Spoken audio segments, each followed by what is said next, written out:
There we go. Hey, there he is. There he is. Raider Fester. Raider Fester. You see, that's why I tell people on Instagram, you gotta come over and watch the show on YouTube, because you only see the fat guy in front of you on Instagram. You watch the show on YouTube and Facebook, and actually, I'm very happy to say, on X. We are broadcasting on X for the very first time. I think since they did that, you had to get mandated and things like that. So I bit the bullet. I paid the money. So we're live on X. I don't know if I can see comments on X come in. That I don't know. So can you watch the show on your phone while you're doing this and comment and see? Absolutely. Yeah. Yes, because I'd like to see that, because I don't know if I'm going to be able to see comments on X on the show. And I know we're halfway through an official show because Matt Marinovich is here. Ahoy to you as well, Matt. Emac Daddy's over there on Instagram. Good to see you there, Emac. Watching me. What I said the other thing about Instagram, they see a little bit more of the belly, because there's more of the belly view that is kind of blocked on YouTube. So I'm sorry, Instagram, you get a big portion of the belly. You pretty bastards. How are you? Oh, he's calling us pretty. He's calling us pretty, Tom. Nice. Yeah, he's I'll pretty take well. it. I'll take it. Anytime I get called pretty, I like that. But thanks for everybody. Trying to pull it up here, Jack. That's fine, but here's the thing: if you can, because I don't know if you can. Let me see here. You know what? Let me switch cameras. I can do that on settings. If I switch camera.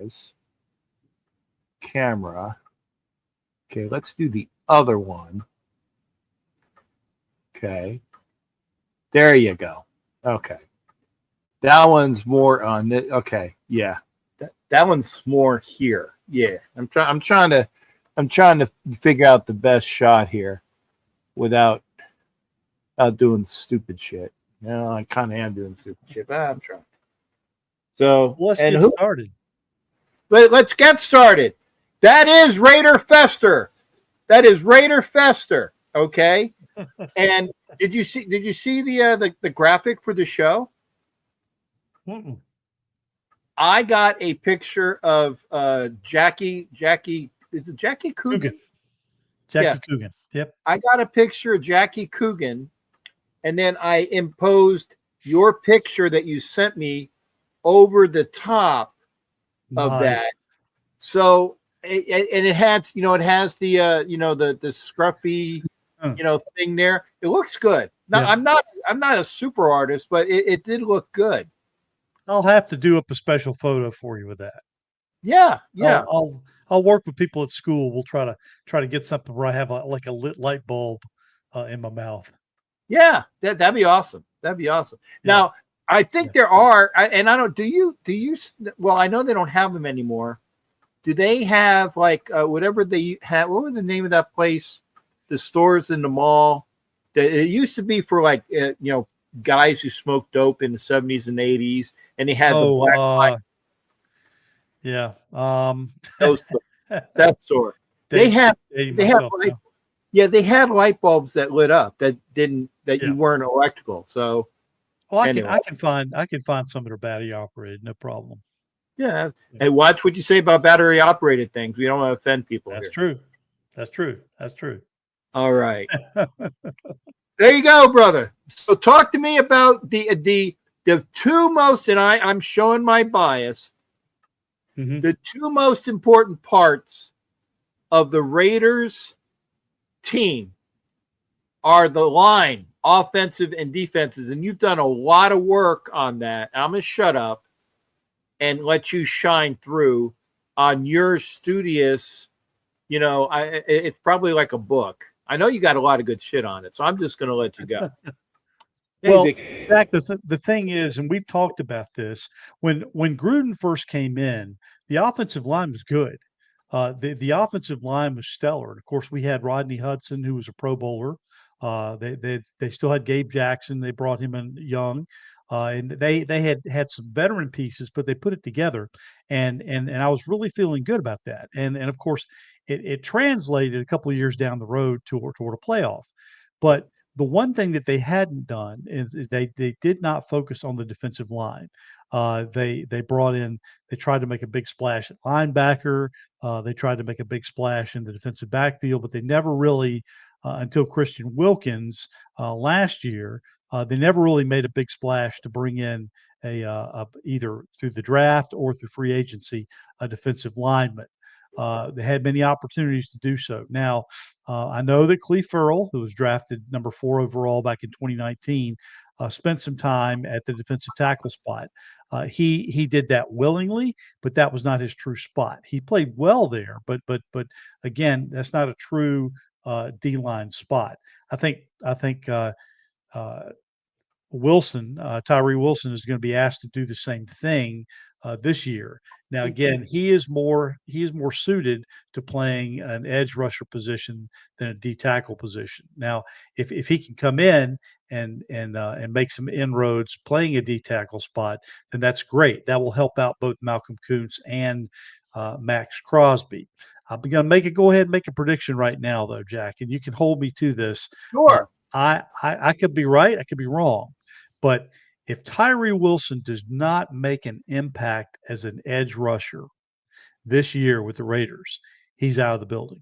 Oh yeah. Either through trade or just the fact that they won't re-up his contract. He has to understand that if he's going to continue on with his team, he's got to take over one of those edge rushing spots. If he doesn't do that this year, he's done. He can do what he wants to get as much maximum playing time as he can on the field as a defensive tackle slash edge rusher. But in order for him to stay with this team, he is going to have to take over that spot from Malcolm Kuntz, because if he doesn't, he's out of the building. I actually now would it be better to see, and maybe I'm just talking out of my ass, but would it be better to see a breakout year from Tyree wherever? If Malcolm Kuntz breaks out as to the on the other side, and he is a great edge rusher, and if Tyree Wilson comes in and plays phenomenal as a defensive tackle, I mean, yeah, he would be playing. I mean, to be honest, I always like the players that say, I will play wherever you want me to play, and they excel at it. That's what I want to see. And if Tyree doesn't, Tyree doesn't do anything, then fuck, he's gone. But I want to see him play. He did well. He did well at points last year. But now here's the thing: in order for him to make a splash, he's going to have to do it on passing downs. He's not a run stuffer. He can contribute on tackles, but he's not somebody who's going to come in a big body who's going to eat up the 1 and 2 gaps and blow up the run. He's just not going to do that. Now, if he can come in and you can get 3 pass rushers, him, Kuntz, and Crosby all together, maybe he can collect some sacks and get a name that way. But he's not going to make his name as a run stuffer. So in order for the Raiders to maximize his potential, you're not going to see him on the field that much, unless, again, like I said, he takes over one of those end positions, because he's only going to be brought in situations where on like a third down situation, or maybe a second down and third down, where there are passing downs and they need to get some additional pressure on the quarterback. It's not gonna happen.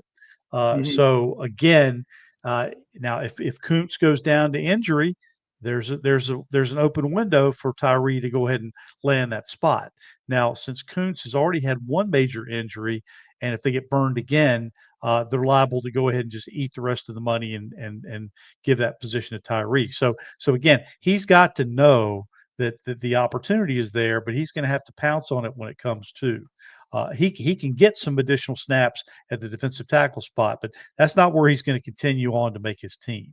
make this Right. team. And I know, and I saw Matt Marinovich's comment that he didn't play in practice today. I'm not really concerned about that because what Pete Carroll's been doing is he's been running people with ones and twos and threes. He's been shifting people in and out, and whether somebody is playing or not playing or playing with the ones, twos, or threes, I'm not really concerned about that right now.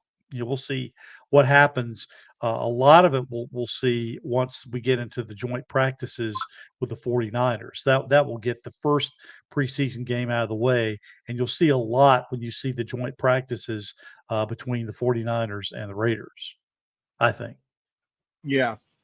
And Matt, that's like exactly what Tom was saying.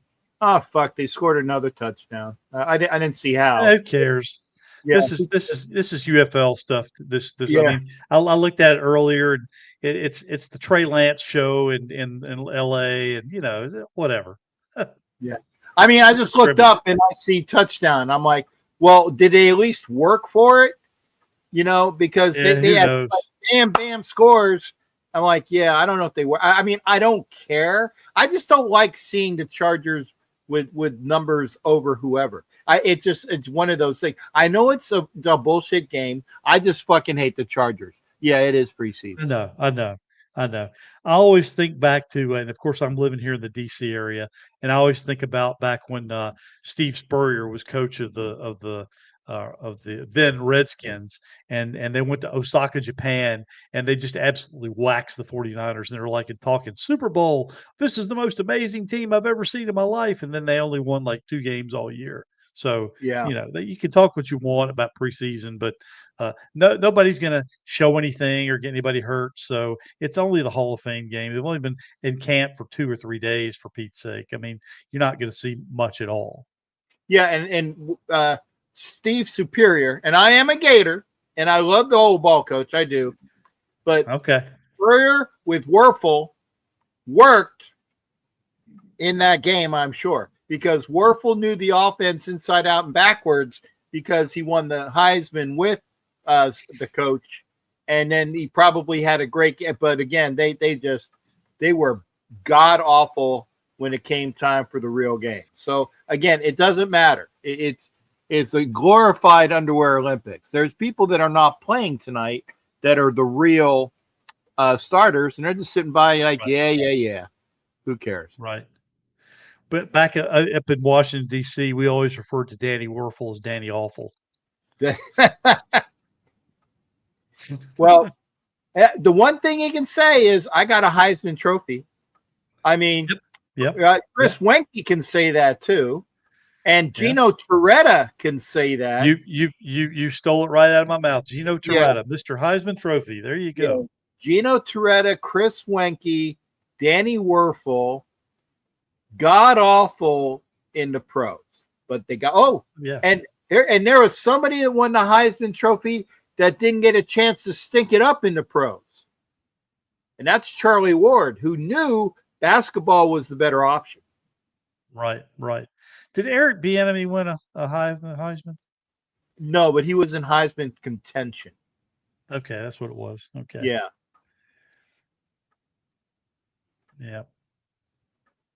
But anyway, as we were talking earlier, the O line I think is in a much better position than the D line right now. I feel pretty good about it. Now, I do also think, and I think I mentioned this to you earlier, Jack, when I sent you some notes. I think that the Raiders probably will bring in at least one other O lineman once all the cuts happen.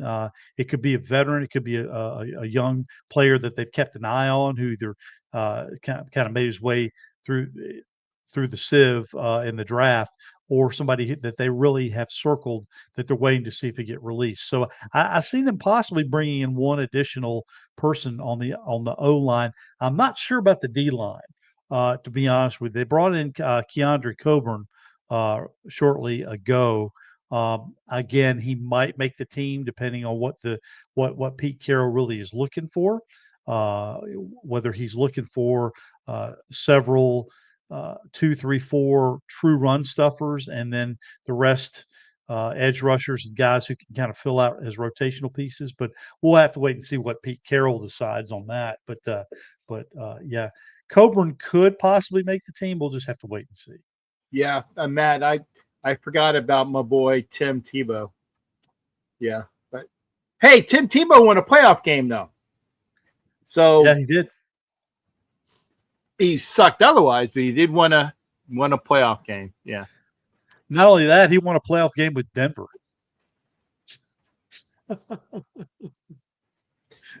Yeah, that's horrible. So Jack, what do you want to know? Pick my brain. What is it you want to know? Well, I want to know, and by the way, we all know what we don't know about what happened with Mr. Kissy Lips. Okay, I'll have a name for him eventually. I don't know. But there's a lot, and I'll address the elephant in the room, and not me and my size, my belly right here. I'll address it. Okay. I take on it as well. Fan of the Broncos. How you doing there, Miss Broncos 23 and nightly press? Good to see you over there on Instagram. We're over on YouTube because you're only watching this portion of me. Everybody else is watching. Come on over to YouTube, please, if you can. What I want to address is this. Is Wilkins fucked himself by that video and him rolling around, boogieing, shaking his ass in Crocs is what eventually got him fired, because it wouldn't have really come to light, I don't think, but that was bad press. And then the ball started rolling. And it went from there, because you didn't hear shit about him kissing people. You didn't hear freaky deaky shit. And I've heard some stuff, and I won't put it out until it's corroborated. But there is a lot of stupid, nasty shit that allegedly, excuse me, I have to say the allegedly because I don't want to get in trouble, was cast upon Christian Wilkins. Okay, yeah, guy's gone. What I want the motherfucker not to get paid. That's for one thing. I don't want him to get paid. Fit Body 57, thank you for being here. Come on over to YouTube. Come to YouTube, please, please, please. Where it's Captain Jack Rackham Levy. I don't want him to get paid, and I want to spend the money on something else. Now, people were saying that maybe we were going to get Trey Hendrickson. That ain't happening. People, I don't know who said we're going to get Micah Parsons. I don't know in what world you're living in that the Raiders would get Micah Parsons. Not happening. It'd be nice, but it's not going to happen. But I would just say that I want whoever the Raiders bring in. And they have the 2 draft picks. They have Butler. They have other people, the former Seahawk / Viking. I know Jefferson, I think is his name. Whoever they bring in or whoever they have there filling in is what I want because remember, I've said this about, and I call him 50 Who because he didn't want to play for the Raiders. 50 Who plays for the Chargers. If you don't want to play for the team, fuck you, go on, and I can care less about you because I want players that want to play for the team. And that's what Pete Carroll is trying to instill on this team, okay? He wants people that want to play for the Shield. He wants people to be here. So when you all is said and done, you say maybe they bring in another offensive lineman. Do you think that they are kind of done with the mixing and matching, and maybe they might bring in another D lineman that somebody knows when it's time to go? Because I think that the D line also is more of a crapshoot as to who's going to be on this team to represent the Raiders on the defense this year. I'm not worried about it, but I'm just there's still some things to go through, I think. Yeah, well, Jack, when you look at the defensive line, okay, first of all, last year they kept nine, including the edge rushers. So again, if you do that, you're looking at nine people, including both Malcolm Kuntz and Max Crosby. So that only leaves seven other people on the roster. So if I'm looking at who is on there right now, you've got Adam Butler. He's definitely going to be a keeper. You got Jonah Lualu. He's going to be a keeper as well. Tyree Wilson makes the team, so that's three. If you keep Keandre Coburn, that's four, and Zach Carter, that's five, and then the two young guys, Pegues and Tonka Hemingway. Well, that's seven. And again, you've still got a couple of other guys that could make some noise. That could potentially make the team, or get brought back as a practice squad guy. Now, notice I'm leaving off Licky Fotu. Yeah. Now he's a veteran. He played with the Cardinals. The Raiders picked him up as a free agent back in March. Now he is fast and he's a run stopper in the two gap, but again, he's not a true three down player. So if you're looking at somebody who's going to create a lot more depth and along the line, once again, his skill set is going to be very similar to a guy like Keandre Coburn.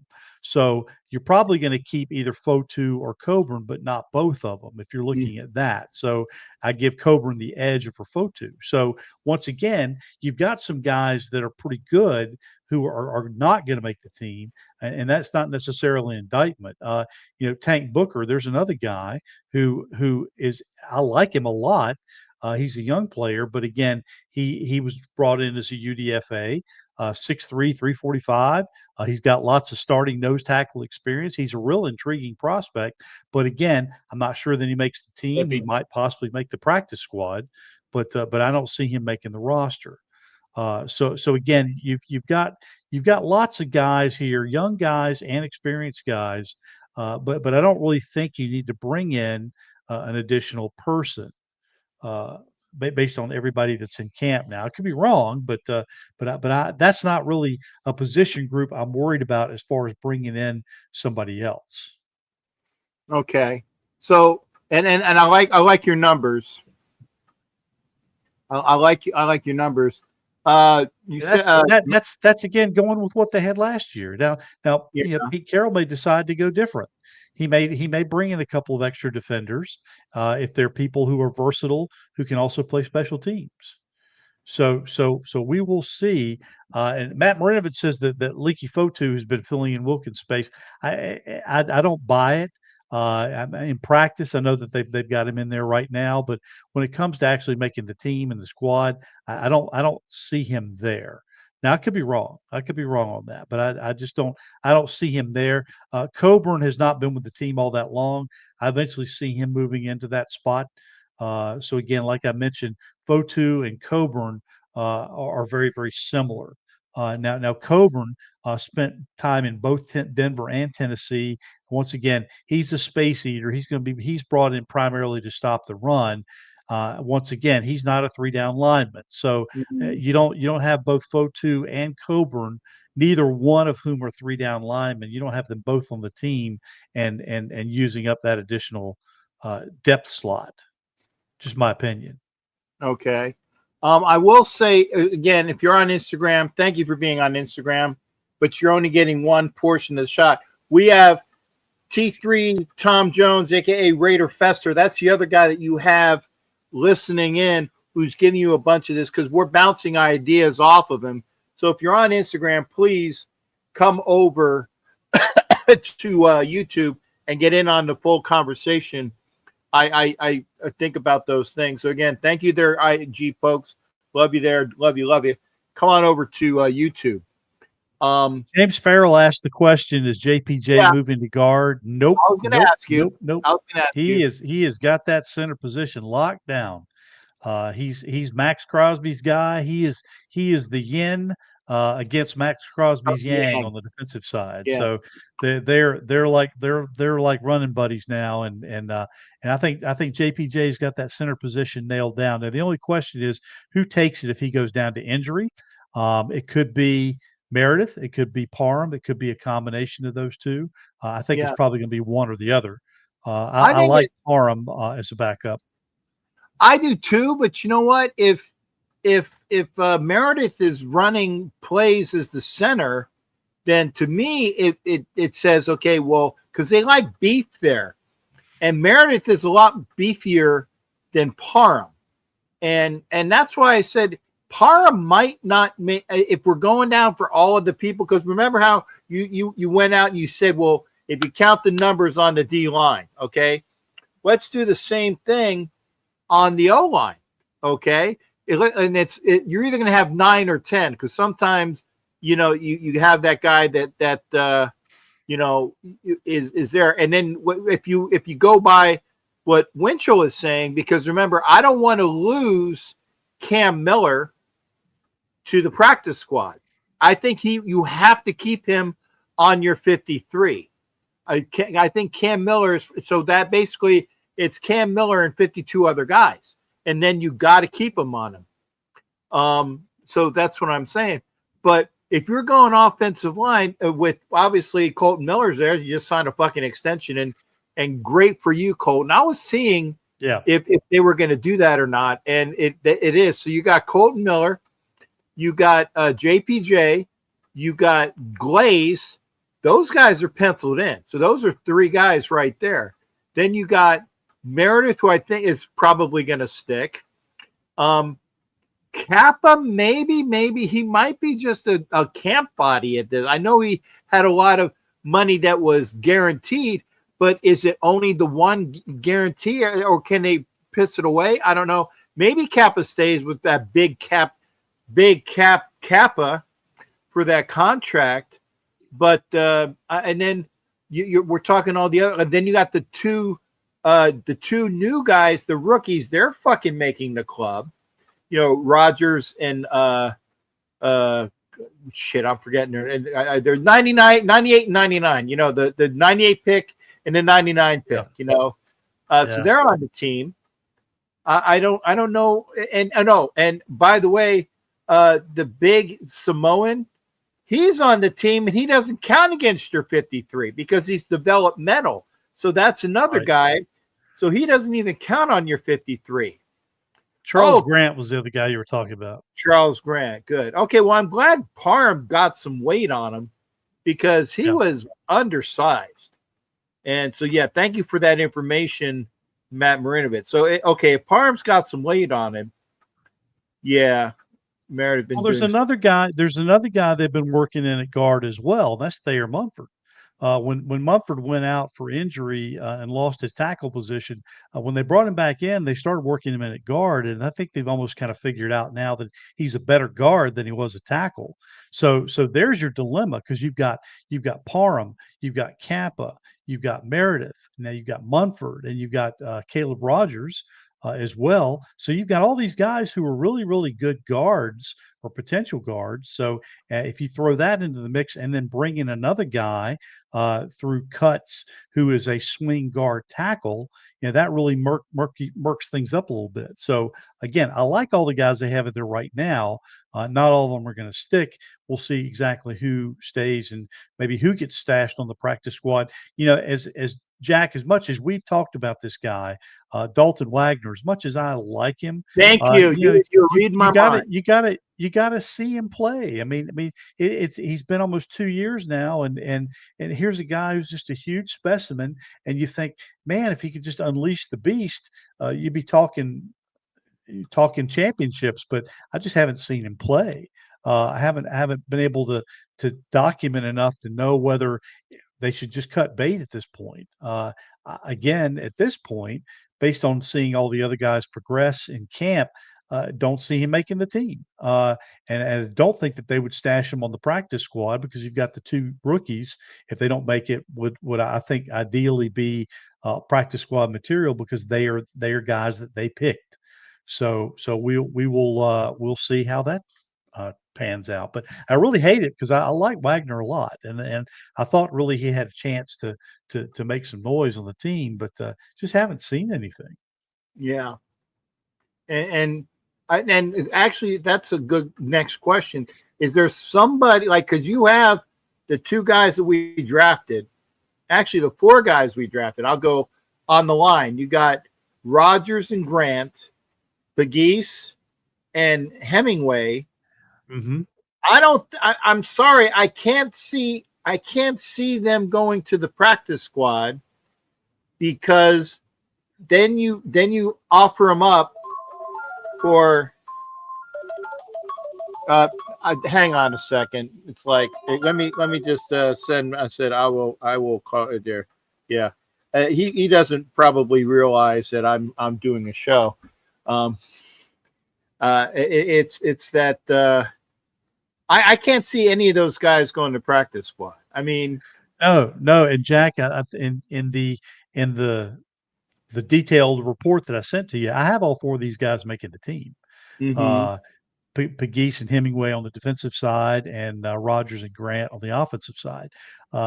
They drafted 11 guys, and they liked all 11. You very rarely get a team drafting 11 guys, but if Pete Carroll is able to work with young players like he's had the history of doing over the course of his career, and is able to work this young group together, he can really build something. They may not make the playoffs this year, but this is the foundational year. This is where he sets that foundation up, and he'll need a lot of young players to do that.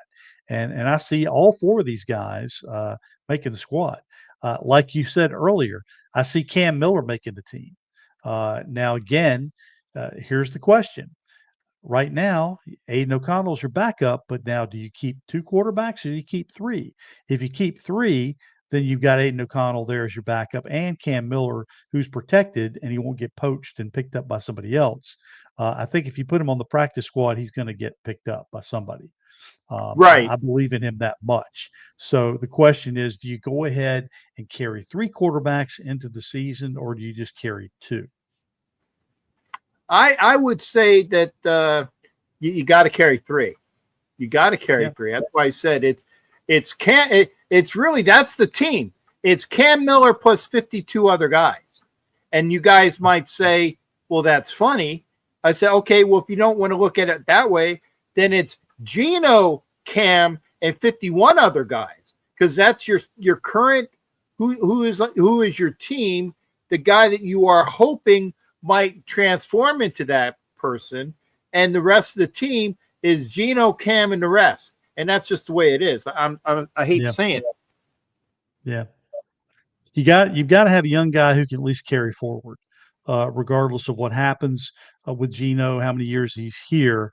But you got to go ahead and start drafting and developing that piece. And Cam Miller is that piece. Maybe there's another guy they draft next year who takes over that slot. But until that happens, you have to at least some point set an anchor down and say, okay, this is our young guy who is going to come in that we picked, who is going to move forward.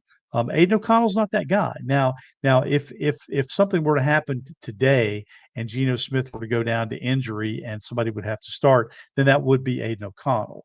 But going down the road, I'm not so sure. Yeah, and I can't remember which. Pardon me, John. I can't remember which general manager said this, but he said, "You always draft a quarterback. Every year, you draft a quarterback because you don't know when you're going to strike the, and obviously not he's not talking, high first round. Because if you draft a quarterback high first round, that's great. But for everybody else, you draft the quarterback every year because you don't know when you need to strike gold. And God, I hate saying this, but 199 comes to mind, and he's sitting, when he's not doing Fox broadcasts, 199 is going to the Hall of Fame as pick number 199. Okay, so that's just the way it is. And who would have thought, right? He was behind fucking Shula at Michigan.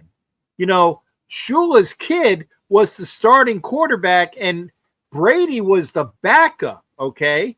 And Shula was the guy. So you don't know. Granted, okay, officiating and the tuck fuck and a bunch of other things go your way. And by the way, Brady's first two Super Bowls were not won by Tom Brady. They were won by Adam fucking Vinatieri. And people forget that. And I want to make sure that they know that. Yeah. But they were also won by the Bill Belichick defense. Right, right. I mean, that goes without saying, but the guy who actually was the person to put the last points for the winning points on the board, I think it was Vinatieri both times, late field goals to win it. Yep. You're right. You're correct. But yeah, it's amazing to me. There are lots of general managers that have said that same thing, that you need to draft a quarterback every year. And Hey, I've Reef. long said that. I've long said that.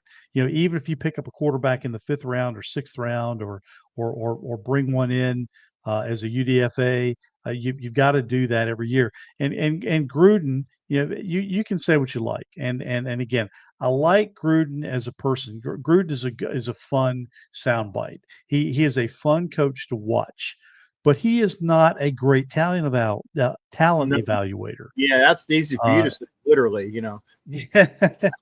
I mean, he put all his eggs in the Nate Peterman basket. Yeah. He was going I to take Nate Peterman, make him an All Pro and Hall of Famer and everything else.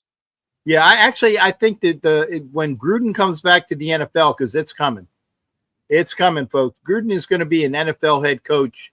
So he was out there with the Lions the other day in full gear, and he's waiting. He's waiting for that opportunity.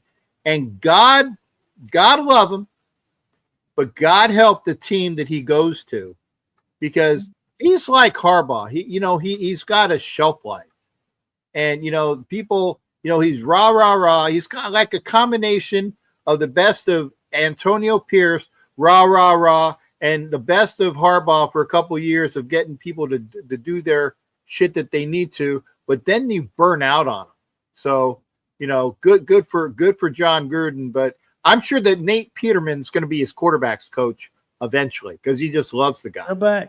Go back and take a look at all the years that he coached Tampa Bay after they won the Super Bowl. It was like a ship on fire. You see the Viking ships that they set on fire, and then they just kind of push them offshore, and they just burn.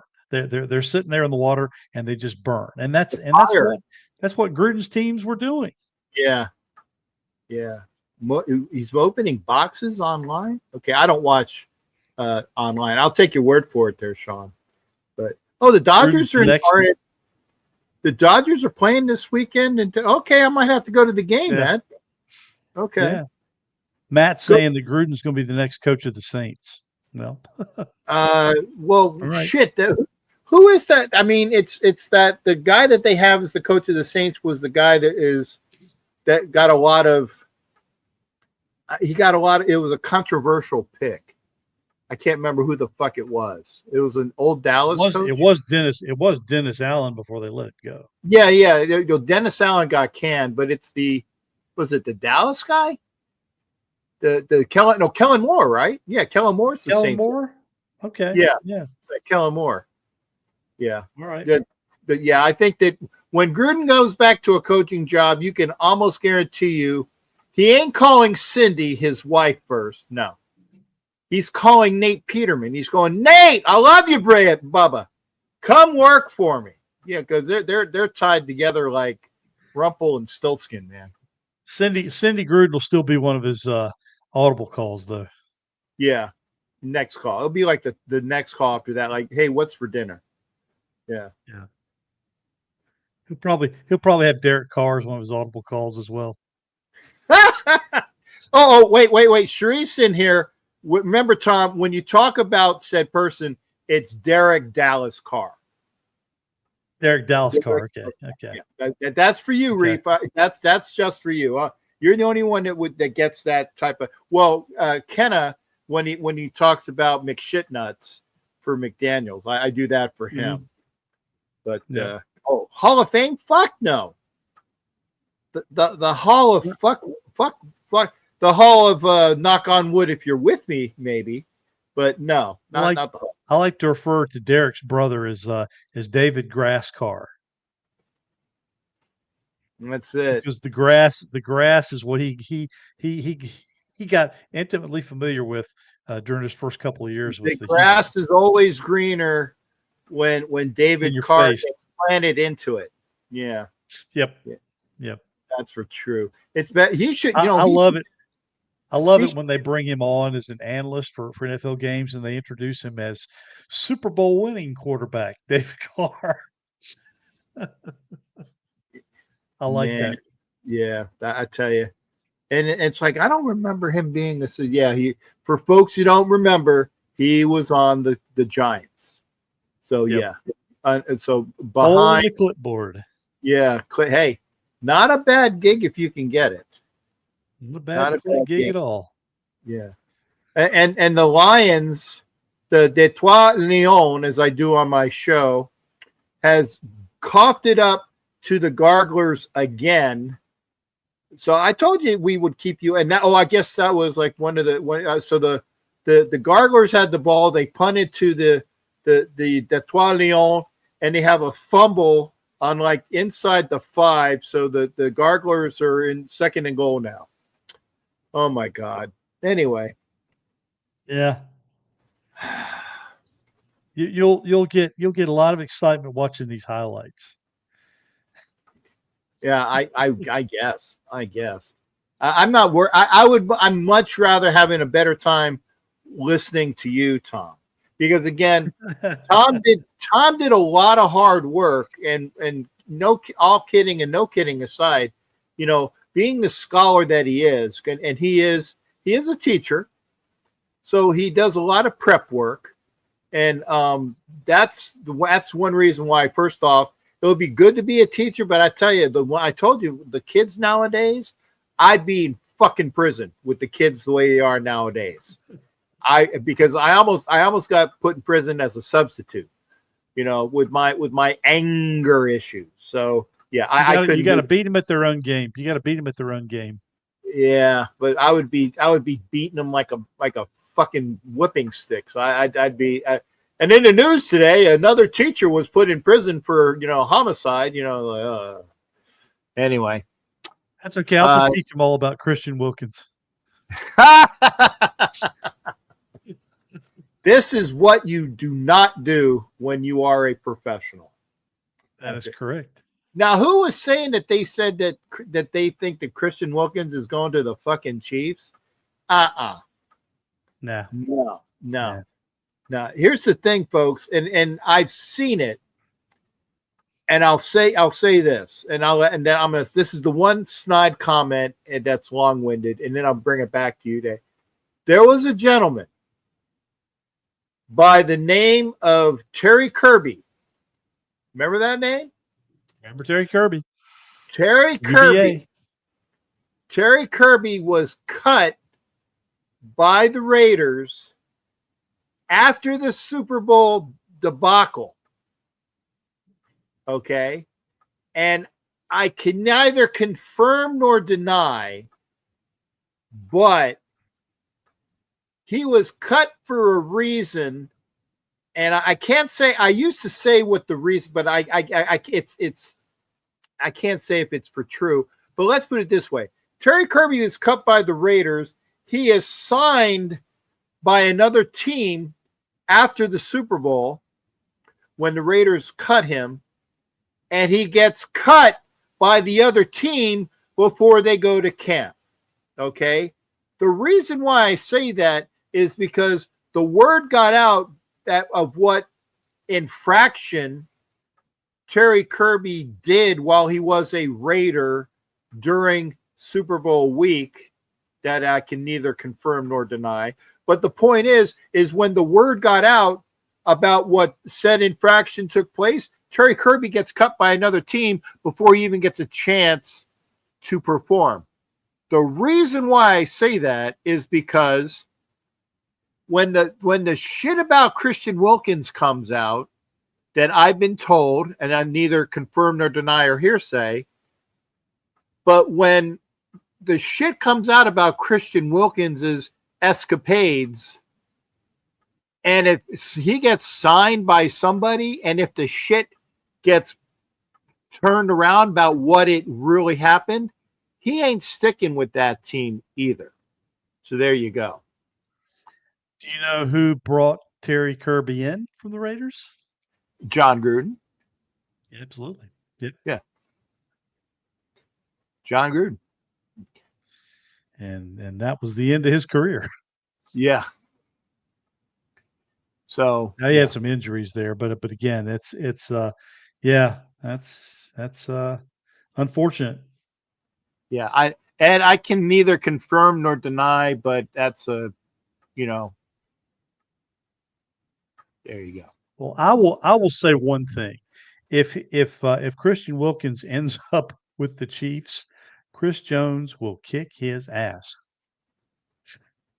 If the stuff that they are saying is true, yeah, Christian Wilkins will get his ass whooped. He will say, welcome to Kansas City.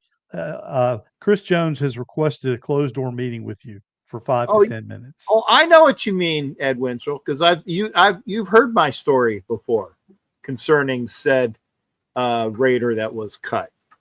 So there you go. But yeah, Christian Wilkins. First off, he and like Matt was saying, he's waiting until that arbiter. Okay. Yeah. And I don't want him to get any of it. I don't want him to get any of it. But as long as we get some of that back, I'll call that a win. If we get some of that back, and I'm hoping at least half of that 35, that's what, 17 and a half or something like that. Yeah. If Christian Wilkins coming in, if Christian Wilkins had done everything that the Raiders had asked him to do to rehab and to get ready, you know as well as I do that players with premium talent get a long leash. And if he had come in and done all the things that the Raiders wanted him to do and crossed his T's and dotted his I's, they would have overlooked this childish stuff. You know, they probably would have smacked him on the wrist or sat him down and said, "Don't ever do that again," or we're going to go public with some stuff, and that would have shut everything up right then. But he didn't do what the Raiders wanted him to do. So therefore, all this other stuff kind of came out as cover. But the bottom line is they weren't happy with what he was doing and not doing in his offseason program, and he wasn't ready. And you and I talked on on the last show. I said he wasn't going to be ready until maybe week 4, maybe even week 6. And with that big a question mark, Pete Carroll just said, we have to move on. We can't have that much of a question mark with that big a talent going into the season. We need to move ahead as a team, and we can't do that with him hanging around our neck like an albatross. So he's gone. And again, it really came down to availability and what he did to prepare himself for the team. All this other stuff is just it's salacious. It's juicy, it's gossip, it's what everybody likes to talk about, but that's not really why he made his exit from the team. Yeah, that's and again, yeah, and Ed, we know. Okay, Sharif, what do you don't buy? What do you don't buy? Maybe all the stuff about Christian Wilkins. Or I see some back and forth going on about the Tampa Bay Super Bowl team being Dungy's team, and we all know it was. It was Dungy's team, but Gruden came in, stole some signals, true, but Bill Callahan is the one who kind of put the knife in the back on that team. Mm-hmm. So Callahan is the one who set the team up for failure the night and week before the Super Bowl even happened. And I don't even think he really cared, to be honest. He didn't care, and that's why he said. And I think the words that they said, and I was at that famous Tim Brown when he addressed the crowd in Oakland. It was at one of the it was at the season opener. Okay. And he said that, when he accused Callahan of throwing the game, I was at the original thing, and Yeah. it was. And he said we are going to dance.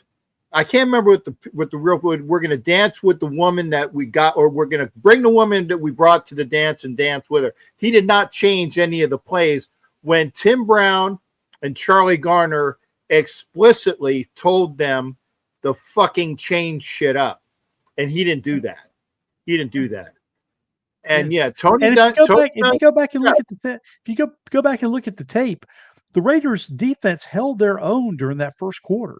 And yeah, they were getting the Buccaneers tired, and yeah, they were doing their part, and they were starting to exude their will. But again, the offense did nothing. They didn't get Tim Brown in the offense at all, and Jerry Rice. I mean, they did nothing with those guys. And by the time they tried to do something, it was too little, too late, and everything at that point was telegraphed. But but yeah. but but I felt really good in the first quarter early, going into the game. It looked like the Raiders really were going to methodically work their way through, and the defense was going to carry the day. Yeah, I mean, it was either Woodson or Torrey James had that interception right at the beginning. Woodson had the interception early. Yeah, Yeah. Now they only yeah, got a field goal out of it, but right, still, they were getting to Brad Johnson early and often, and they were rattling him. And again, that's what you do. That was proven to Mahomes. The Buccaneers, when they won the Super Bowl against Mahomes, they did the same thing. They battered him early, and they got him out of his rhythm, and that's what you do. right. And I mean, Tony Dungy eventually won a Super Bowl, but guess what? That wasn't his team. Tony Dungy won a Super Bowl with I think it was who was the coach before Tony Dungy in Indianapolis? Whoever that coach. Actually, I remember. It was playoffs. It was that guy's team. And Oh, okay. Right. Tony Dungy was told to fix the defense, and he did it. And Tom Moore won with the offense, and Tony Dungy fixed the defense. Kind of like the way that Gruden won with the team that Tony Dungy built, with Monty Kiffin winning with his players and Gruden coming in there and playing the practice guy. So when Tony Dungy won, he actually won with the team that Tom Moore and the other guy, Jim Moore. Thank you there, Sean. It was Jim Moore and Tom Moore's Super Bowl that Tony Dungy got credit for. Not to take anything from Tony Dungy, because it was not John Gruden's team. It was Tony Dungy and Lane, not Lane. Fuck me for saying that. Monty Kiffin's team that won that Super Bowl. So it goes back and forth. Yeah. We go back and forth. Yeah. But I'll have to kind of exit here at this point. And I know you probably got some time left, but now next time when we get together, I want to talk about running backs and receivers, because we have a lot of good players, and the running back competition's heating up, and I like what's in the room right now. Receivers, there's been talk about whether the Raiders should bring in an experienced wide receiver. At this point, I'm saying no. I think they have who they need. It's just a matter of who they're going to keep. Right. And the other thing is that Alex Bachman, I believe, is the kid's name. He's awesome. And I want to see who's going to be the gadget guy. Is it going to be Bachman, or is it going to be Tommy Millott? I think that maybe Bachman might fit and Millott goes to the practice squad, because they're both that kind of gadget type of guy. And I don't think you're going to have them both on the team, but that's why I think Tommy Millott might be the practice squad guy. Well, and this goes back to a couple of things. Number one, Bachman's had some injury history, and Millott is a guy that they drafted. So once again, when you're looking at when the edge comes down to it, if it comes down to a guy you drafted versus a guy you didn't draft, they're going to go with the guy they drafted anyway. So that's why I think of these 11 guys they picked, I think every opportunity is going to be given to all 11 of these guys to make this squad. They may not all make it, but if it comes down to Malott or Bachman, I think Malott gets the nod. Now, here's an early spoiler alert.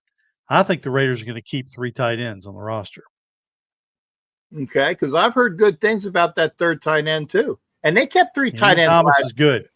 Yeah. So and again, maybe that becomes your gadget player. Maybe your third tight end becomes a guy that you can use, kind of mix and match in and out. So I don't know. Malott, I've heard lots of good things because he's a special teamer. So again, that's where he may end up making the team. Like a couple of these defensive players, young defensive players, if they can play well on special teams, I think you're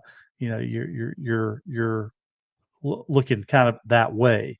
But again, I think maybe they keep 3 tight ends. I like all 3 that are out there, and I think they can all contribute much. And if Ian Thomas, the backup, can establish himself on special teams, I think he might just solidify a spot for himself on this roster. Yeah, I think, what is it? I think the first touchdown that they had in a practice game, I'm mistaken, but it was a long bomb to Ian Thomas. And so I think that you're right. That that's gonna be the guy. He's gonna be tight end 3, because last year they had Mayer, they had Bowers, and they had the guy Bryant, which was a great number 3 guy. And I'm glad that he's not there anymore, but Thomas can fill that void. And he's an experienced player. He's an 8th year pro out of Indiana. So again, there's your experience. So he can do a lot to help to add some experience to that depth that they have, because Mayer is a 3rd year player, and Bowers, of course, is a 2nd year player. So that throws a little bit of experience onto that group. So we'll talk more about that. So I'll put together a whole bunch of stuff on receivers and running backs. By the time we've gotten together, we may have had a chance to see the team play against Seattle, and we'll be able to assess that. So it depends on whether we come on right before or right after. But I'll definitely put some stuff together on both the running backs and the receivers, and we'll take a look at those 2 groups. Hey, Tom, when is our next game? It's a week from Saturday. It's a week from Thursday. So, okay, so it's a week from tonight. Okay. It's in Seattle. Yeah, I'd have to see because normally the NFL Network fucks us, or at least they fuck. They do. We get the retransmission at like 2 o'clock or 3 o'clock in the morning. Yeah, that's typically what we do as well. The NFL Network will probably show it at 2 a.m. or 3 a.m. Yeah. Now, if you want to do a show Friday, are you busy Friday? Believe Friday is good. Yeah, we could probably do Friday. Okay. If you want to do, because then it would allow me and you to actually watch the game. I mean, yeah, okay. Even if it's at 2 o'clock in the morning, I'll take a nap, or I'll fucking stay up and watch. Let's plan on that. Let's go ahead and tentatively plan on that. Let's plan on doing it next Friday, which will give us a chance to see how they did, and Pete Carroll returns to Seattle, and we'll see what the fans think. They probably won't care. It's preseason. Yeah, it's preseason. By the way, if you are interested in the Raiders' second game, preseason game 2, I got 2 tickets next to the Raiders tunnel. To the Raiders tunnel.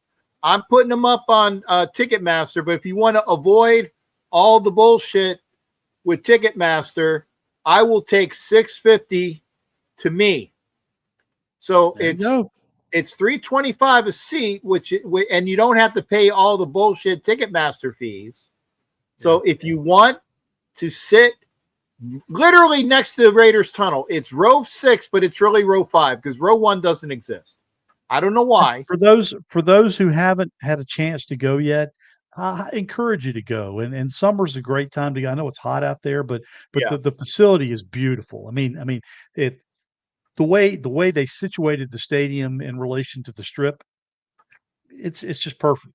It's real close to the airport. You're right across from a couple of major hotel casinos, right across the way. So I highly encourage you to go. If you haven't made the trip yet, put it on your to go to do list.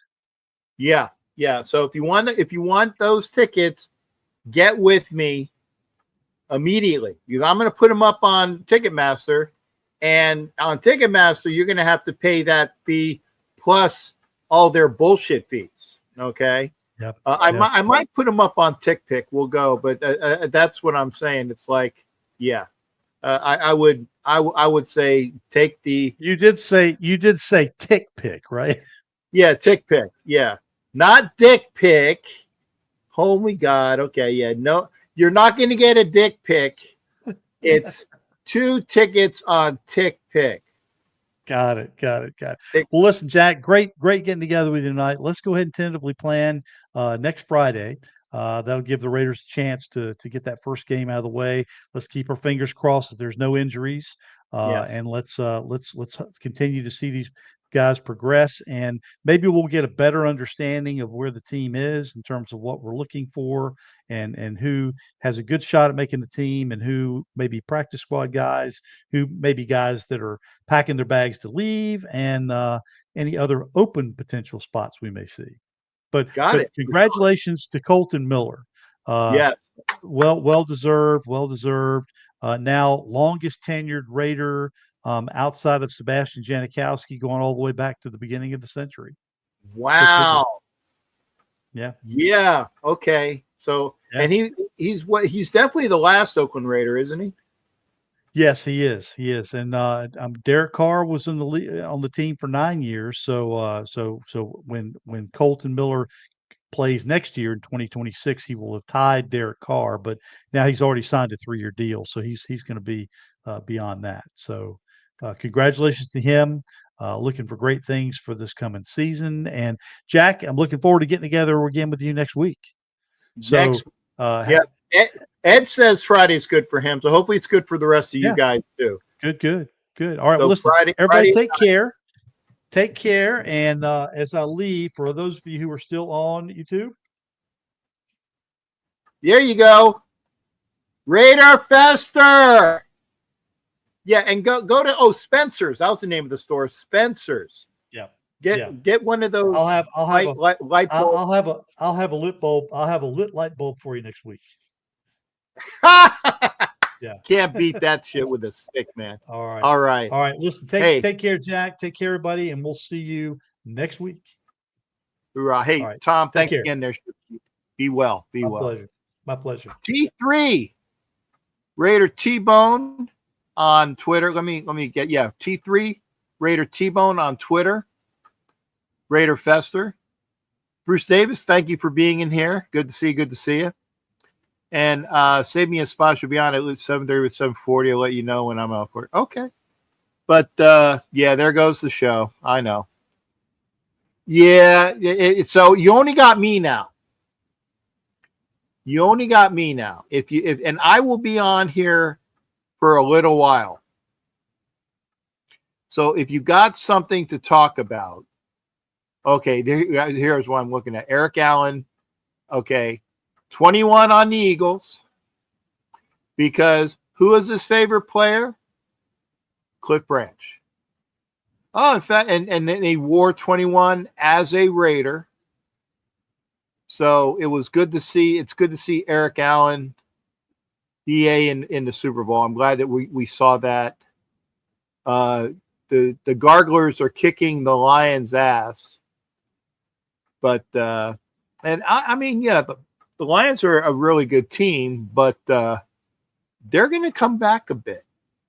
They're going to come back a bit because losing both of their coordinators is going to be a bit much. Hey, Sean, I appreciate whatever that emoji is. I just can't see it. I just can't see it. I'm going back over to, okay, I put on, okay, yeah, Instagram. All right. I see some chats on Instagram. Again, if you are on Instagram, thank you for being over there on Instagram. Appreciate it. Come on over to YouTube, because that's where all the cool kids hang out, shall we say. But if you want to talk about, Latavius Murray retired. Okay. Great player out of UCF, University of Central Florida. I think he was the best first. He might not have been the first UCF guy to go to the NFL, but I believe he was the first UCF guy that actually made a name in the NFL. And the University of Central Florida is right up the street from me. I'm from Orlando, and I remember UCF as well. Yeah, Eric Allen with the Eagles. That's 21. That's why he wanted to be a Raider. And I have the volume down now, so I don't know what he's saying because he's doing this interview. But he wore 21 because Cliff Branch was always his guy. Jack, can we also talk about the trade deadline? Yes, we can. Oh, the Hamzo hand. Okay, cool. Yes. Major League Baseball trade deadline. Yes, we can. And thank you for bringing that up. I don't know who the Dodgers picked up. UCF, University of Central Florida, Sean. And UCF is actually the largest college in Florida. It's the biggest. That's amazing to think of. It's not UF being the Gators. It's not Florida State, the Seminoles, or the Semi-Holes, as I like to call them. It's not the University of Miami. It's University of Central Florida is the largest in the state. Yeah, Ray's been getting rid of everybody. That's true. They got was it Junior Caminero? I just saw on the BSBN. They get rid of Junior Caminero. Great guy. Last year, they got rid of the guy that went to the Mariners. I just bought his jersey, his City Connect jersey. Okay, and thank you. Bruce said the Dodgers picked up Brock Stewart and Alex and a few prospects. Okay. All I know is, and I was keeping up with what the Phillies did. Okay, the Phillies last week signed, was it Dave? The fuck was that guy's name? Not Dave Roberts, because that's the manager of the Dave Robertson. Yeah, David Robertson. He's going to be a bullpen stalwart late. They got. And I don't know what the guy that they got from the Twins, but the guy throws like 102. He is the flame throwing specialist. He's going to be the closer. Thank God for that. So, Dwan, I can't remember his name, but they got him from the Twins, and they also got. We were doing so good, then went to shit.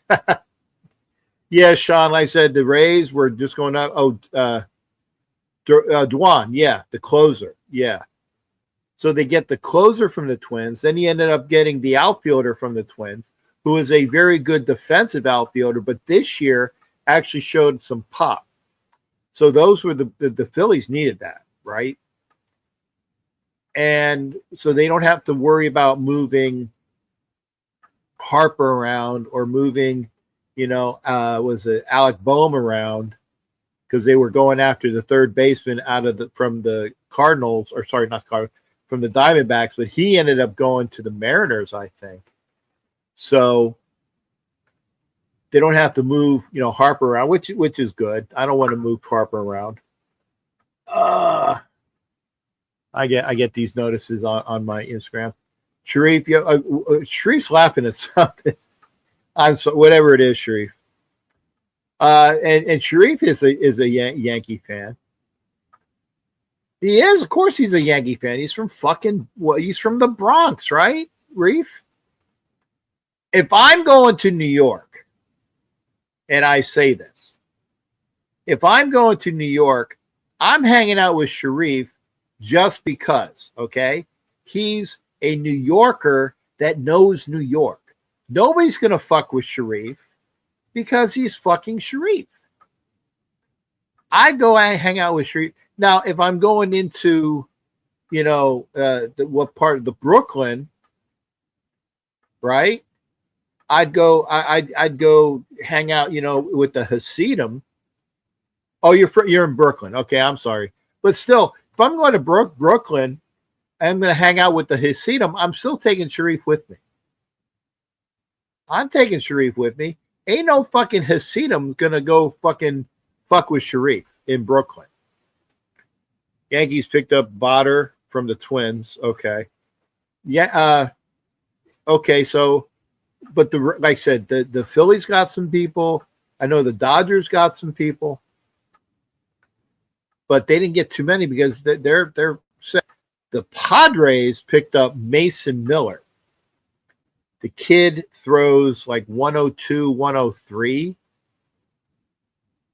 I saw him when I went out to Sacramento. Ed Winchell might have seen him too because we went to the game. The kid throws 102, 103 legitimately. Just throws heat. And it was, it's going to be good for the Padres.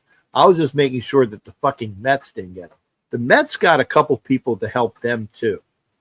So it was one of those, when the Mets got somebody, the Phillies had to get somebody to kind of match up with that. Now remember, they got David Robertson, last week, so that was kind of like kind of under the radar, but they needed to get the Juan, whoever, and I apologize, I don't remember the guy's name, but he was the Minnesota Twins closer plus the Twins outfielder. Yes, I am biased. I'm hoping that my Phillies can put it together.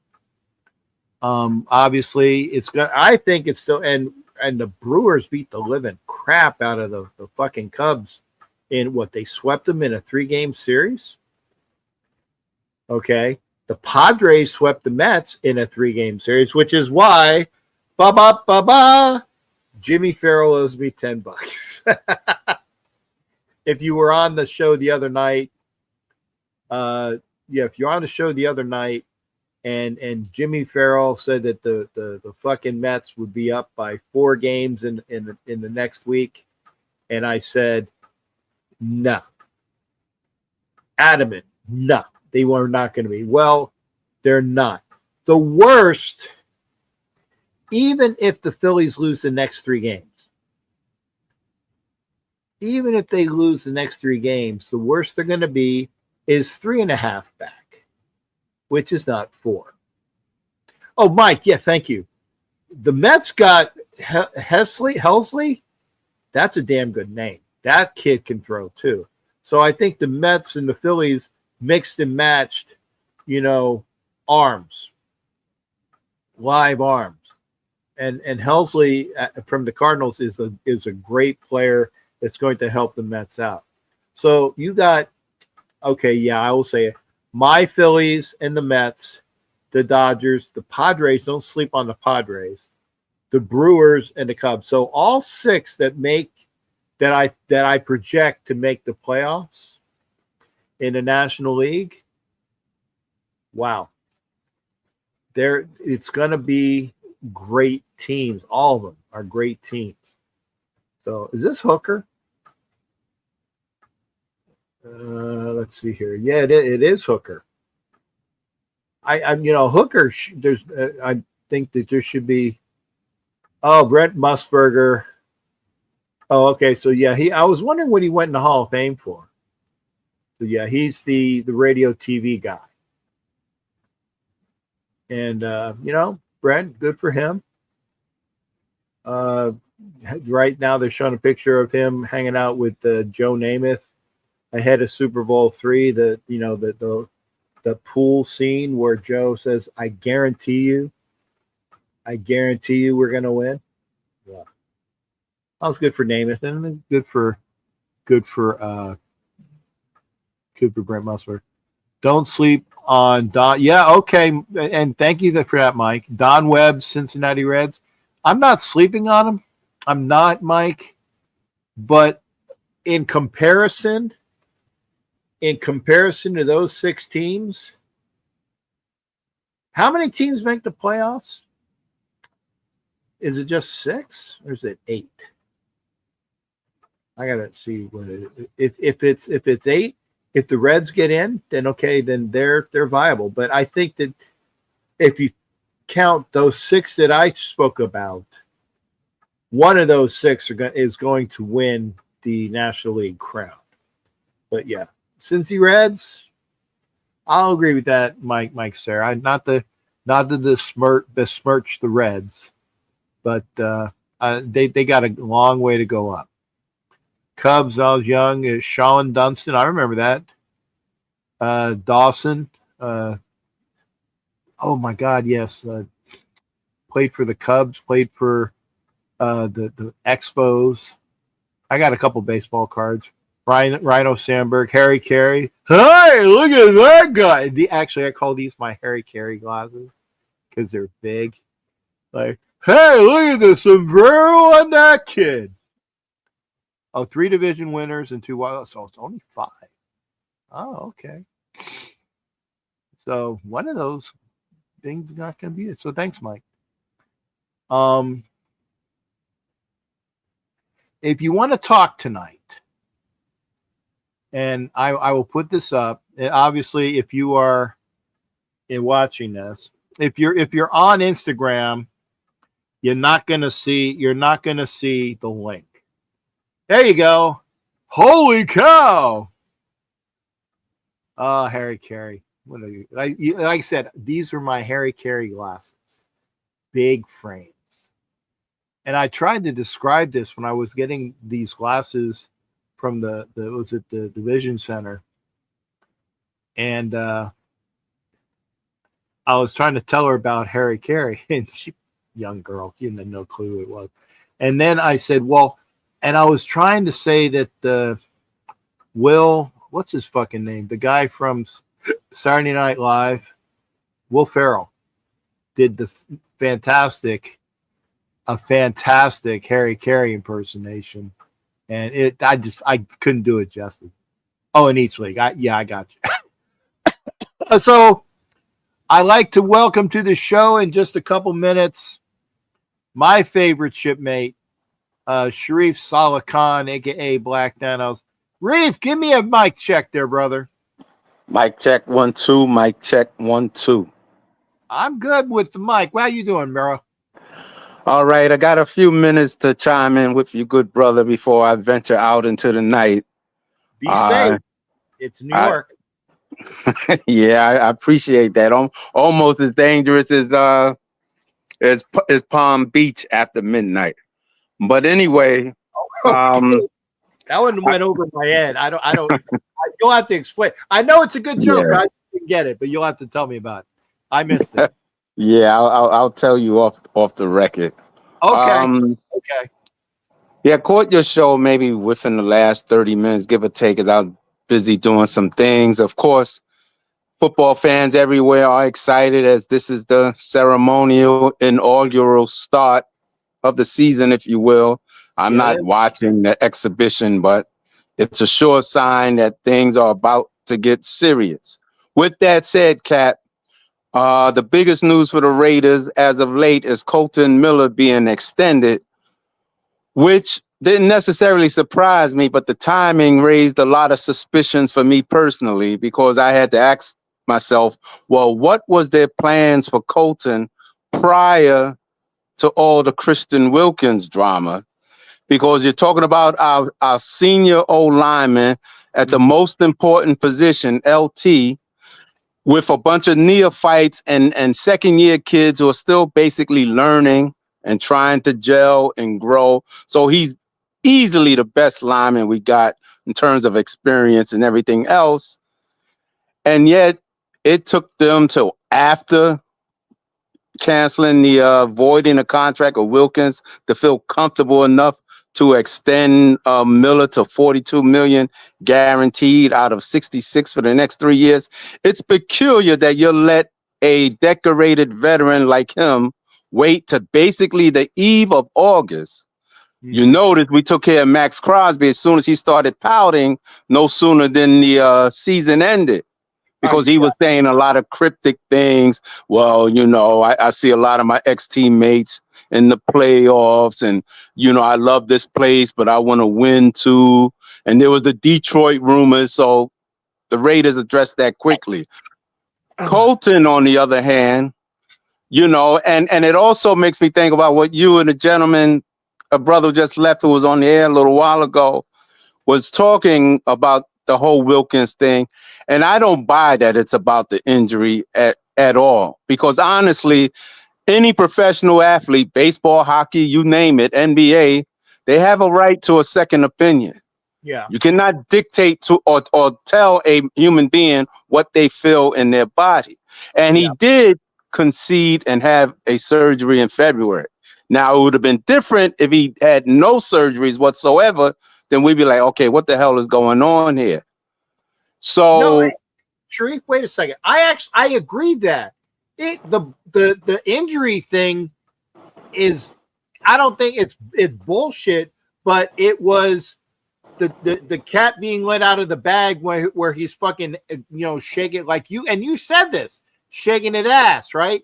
When he was shaking the ass and he's not really injured, and then when you throw that onto the stuff that nobody's talking about, yes, behind it, then it goes injury and then kissing players and shit that I won't talk about, because I've heard some things and I'm like, yeah, that is fucked up.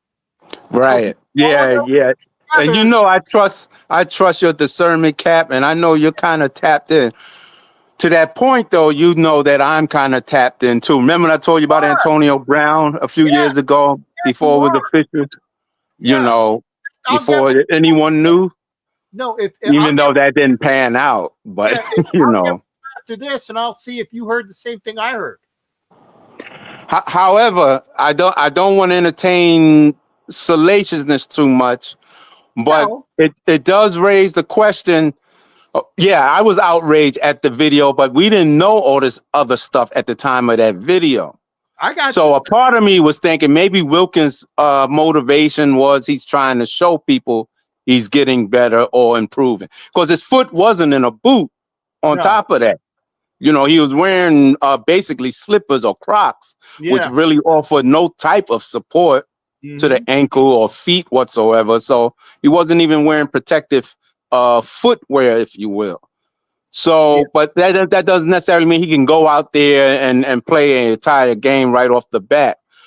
But it's then all of a sudden, like a bat out of hell, to quote the Meatloaf album, we hear about this kissing bandit escapade, or him kissing a player on the top of their head. And this is the first time in the NFL history that a contract's been voided because someone, not that he pulled out a gun or threatened somebody's life or threw a barbell at someone in some fit of rage.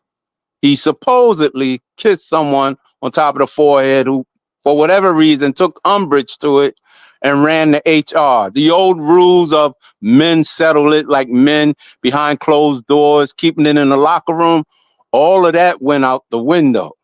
And then, of course, coincidentally or conveniently for Colton Miller, maybe 48 hours afterwards, he gets his deal, which he should have been signed months ago if you were serious about committing to him, because Colton was a no-brainer. Yeah. We actually need Colton more than we need Wilkins as far as, the inexperience on the O-line. Right. So if I was Colton personally, I kind of would have took offense to it. What were you waiting on, to free up money, i.e. the Wilkins incident, to, give me some sense of assurance and extend my career here as the longest tenured Raider? But lately the Raiders have been good at keeping secrets. It was just a couple of years ago, if that. And I think I asked you on your show, when we were trying to figure out where was Chandler Jones at when he was missing in camp. And we would have never known if Chandler didn't go on his Instagram with his cell phone and tell us he's locked out the building.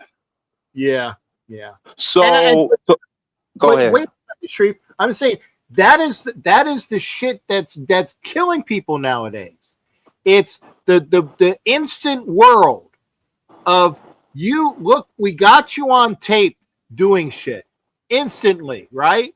We got Chandler Jones and he had, and again, I don't poo-poo that when you have mental illness. Okay. Yeah. I don't poo-poo mental illness. For those who think I do not. Okay. My brother was sick and with lots of shit that I won't go into. So I know what mental illness is. Okay. I don't poo-poo it. Chandler Jones had issues. What was the name of the guy that we got from the Niners that went to the fucking that went in the airport and had like a bomb scare shit? And then he was on with Instagram with stupid shit too. Defensive end guy. Alden Smith, was that him? Yes, thank you. Yeah, and he was just out of rehab or ordered to go to rehab too. Yeah, right. But a talented player. Yeah. Yeah, but he was all done Smith after that because it was on video. And Chandler Jones' shit was on video. And Wilkins' shit was on video. Okay? That's not the thing that got him in HR, but yeah, that little dance and with his teammate. That was the catalyst, though. That was the catalyst because I don't think that they, if you don't go on video, and then that's what it's kind of like. And I'll admit this, Sharif, when they fired me from my job, they were looking for the third strike, right?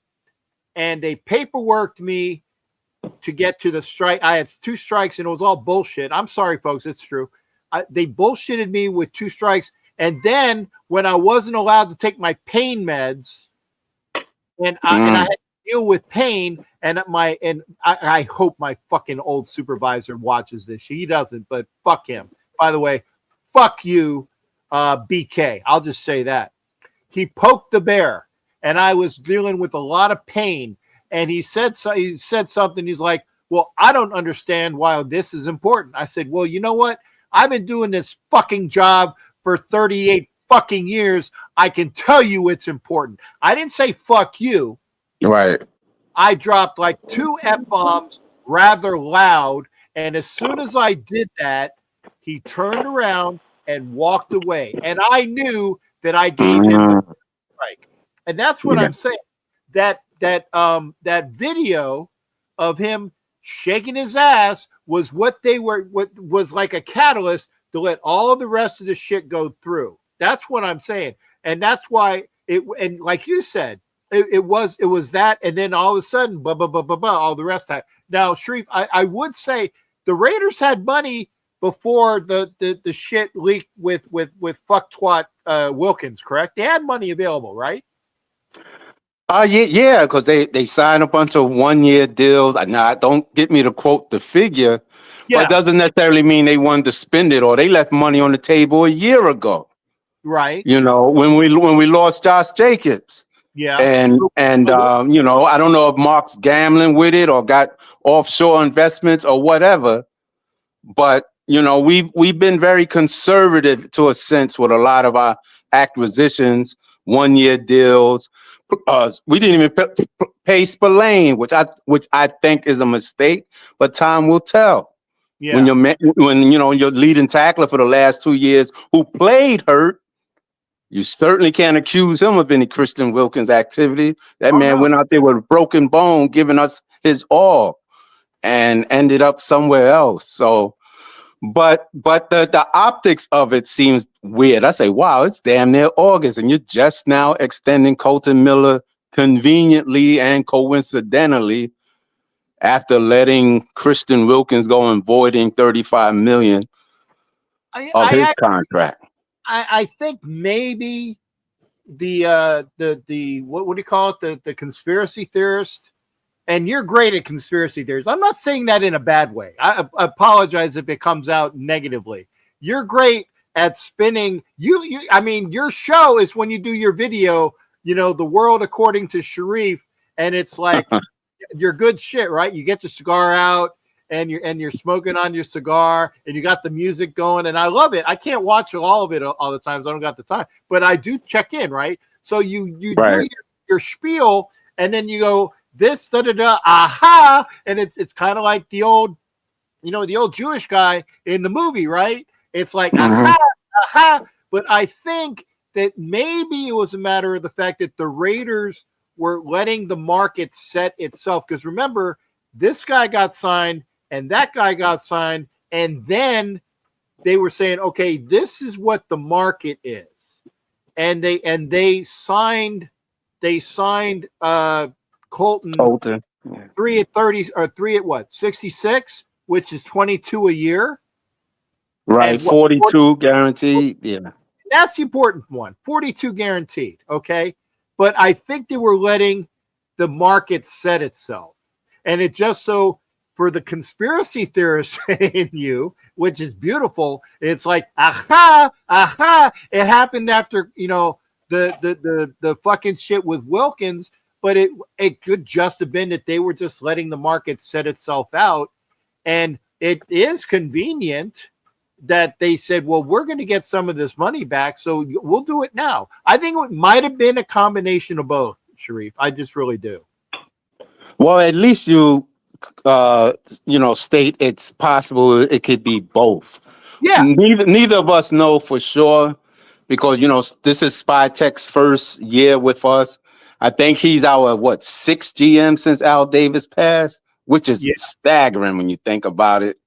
A lot of these bad decisions or bad luck just stems right from the top, from the man who writes the checks, Mark Davis, because it seems like no matter who the GM is, once again, we have another off-field distraction, whether it's Antonio Brown, whether it's Trent Brown, whether it's Chandler Jones, now Christian Wilkins, or that Dolphin player that we signed, and then he failed to fit the physical, and we had to send him back.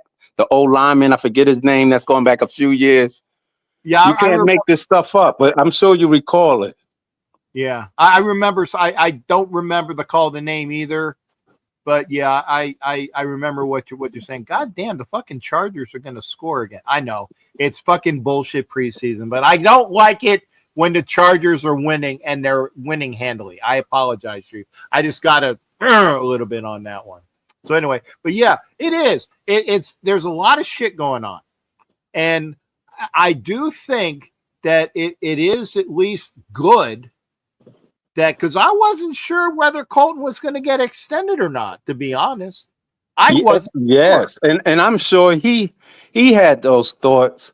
But to me, it was a no-brainer because we need some stabilizing force and leadership on this O-line. You just can't tell JP or DJ Glazer, well, it's all up to you now. Yeah. With a new signal caller who has past history of injury and who's in his mid-30s. You want to take care of your new QB, especially on his blind side. Yeah. You don't want to just pick up some guy from Cincinnati off their practice squad and say, all right, we're going to plug you in. Make sure you take care of Geno Smith's blind side when you already got a proven veteran in Miller. So why wait till damn near August to do that? So, the timing is just hella suspicious, my friend. And I get that. And of course, when I think Tom Pelissero is the guy that broke it, right? And all the people are because I do try to read shit, folks. I don't just sit on my ass, and I'm not as active as other people are, but I do read stuff. And I saw that when Tom Pelissero broke it, and then it's like, good comment. And then there's the fucking Charger fuck that puts in the meme, or not the meme, but the 50 who, and I know you know who 50 who is, the 50 who stat again when he went off on us for 7 sacks or something ridiculous like that. Yeah, and a lot of it was because of Colton Miller. But what you don't see in that fucking picture is that it was at the beginning of the season, and Colton Miller was still nursing that injury. And I'm not making an excuse for him, but it just kind of like makes you go, he would have played a lot better had he not been nursing the injury. I have to admit, though, in multiple games, Khalil more or less have his way. He did. Maybe he's just extra inspired because he's playing against us, but some players just don't match up well against particular players. Right. Because I've seen us lose to the Chargers twice in that P3 dish of a stadium so far, as you're baking like ants under a magnifying glass in that place. Yeah. And I remember when Khalil was with Chicago in Gruden's last game, it's part 2 Gruden. He had a hell of a game that year against us. So if you check his stats against us, hell, he's put up some crazy numbers, and typically it's Miller that's on the wrong end of it. Yeah, it's kind of like what was it, Fast Times at Ridgemont High when Jefferson goes off against Lincoln. Yeah. I haven't seen that in ages. Wow. Yeah. But it's like Jefferson. And then